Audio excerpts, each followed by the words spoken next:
Tanpa kita sadari, mulut kita ini kadang bisa menghancurkan orang lain.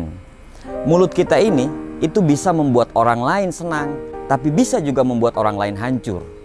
Semua orang pasti mengerti bedanya antara kata-kata yang sopan dan kata-kata yang tidak sopan.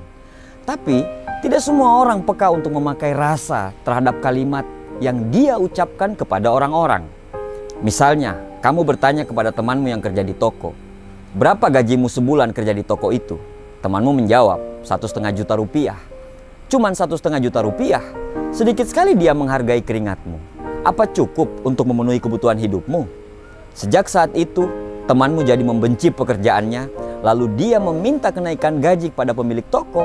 Pemilik toko menolak dan mem-PHK dia. Kini, temanmu malah tidak berpenghasilan dan jadi pengangguran. Apa sumber masalahnya? Sumber masalahnya adalah omonganmu. Saat arisan, kamu bertanya kepada pemilik rumah, "Rumahmu ini apa tidak terlalu sempit? Bukannya anak-anakmu banyak ya?" Rumah yang tadinya terasa lapang, sejak saat kamu mengeluarkan kata-kata itu, mulai dirasa sempit oleh penghuninya. Ketenangan pun hilang saat keluarga itu mulai terbelit hutang, kala mencoba membeli rumah besar dengan cara kredit di bank. Apa sumber masalahnya? Sumber masalahnya adalah omonganmu. Ada saudara laki-laki bertanya pada kunjungan seminggu setelah adik perempuannya melahirkan, "Hadiah apa yang sudah diberikan suamimu kepadamu setelah melahirkan?" Adik perempuannya menjawab, "Tidak ada." Saudara laki-lakinya berkata lagi, "Masa sih? Apa engkau tidak berharga di sisinya? Aku bahkan sering memberi hadiah istriku walaupun tanpa alasan yang istimewa." Siang itu, ketika suaminya lelah pulang dari kantor, dia menemukan istrinya merajuk di rumah. Keduanya lalu terlibat pertengkaran, dan sebulan kemudian antara suami istri itu terjadi perceraian. Di mana sumber masalahnya? Dari kalimat sederhana yang diucapkan saudara laki-laki kepada adik perempuannya. Seorang bertanya kepada seorang kakek tua, "Berapa kali anakmu mengunjungimu dalam sebulan?"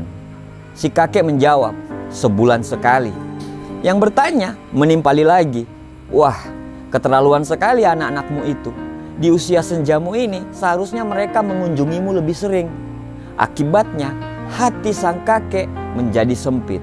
Padahal tadinya ia amat rela terhadap anak-anaknya. Ia jadi sering menangis dan ini memperburuk kesehatan dan kondisi badannya. Kawan, apa sebenarnya keuntungan yang didapat ketika bertanya seperti pertanyaan-pertanyaan di atas itu?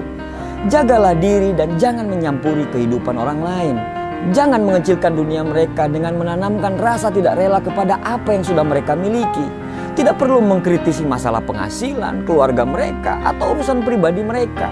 Jaga mulutmu saat berbicara tentang masalah-masalah pribadi kepada orang. Mungkin bagi kamu, pendapat kamu benar, tapi belum tentu bagi orang lain. Mungkin bagi kamu benar, tapi mungkin bagi orang lain itu bisa menghancurkan dia. 1000 manusia, 1000 kehidupan, 1000 pikiran, 1000 hati, dan 1000 tindakan. Kita ini berbeda, tidak sama. Berhentilah menjadi hebat dengan memberikan solusi tapi mengkerdilkan keluarga mereka. Jaga omonganmu dan lebih baik diam daripada berkata-kata tapi hanya merendahkan martabat orang.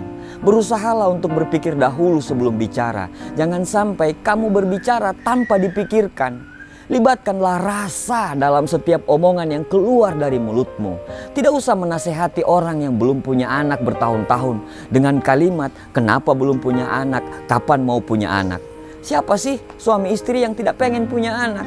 Mereka mungkin sudah berusaha, tapi kalau Allah belum berkehendak, mereka bisa apa? Tidak usah menasehati orang untuk cepat punya pasangan kepada orang-orang yang sudah berusaha untuk punya pasangan dan belum dikaruniai pasangan. Jangan berbicara bahagiamu di depan temanmu yang lagi bersedih. Jangan berbicara ayahmu di depan temanmu yang tidak punya ayah. Jangan menceritakan ibumu di depan temanmu yang tidak punya ibu. Jangan menceritakan anakmu di depan temanmu yang tidak punya anak. Jangan menceritakan mampumu di depan orang yang kurang mampu. Jaga omonganmu, libatkanlah rasa.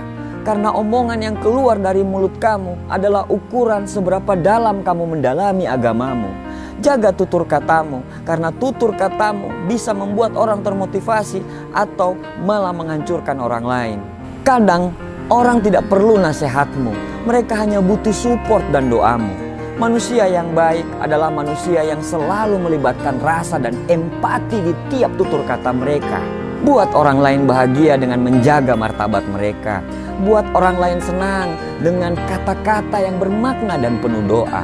Bahagialah melihat orang lain bahagia, dan bahagialah dengan membuat orang lain bahagia dengan tutur katamu. Semoga Allah selalu menuntun kita untuk mengeluarkan omongan yang bermanfaat bagi orang lain. Dan semoga Allah selalu menjauhkan kita dari omongan yang bisa menghancurkan orang lain. Jagalah kata-katamu. Terima kasih.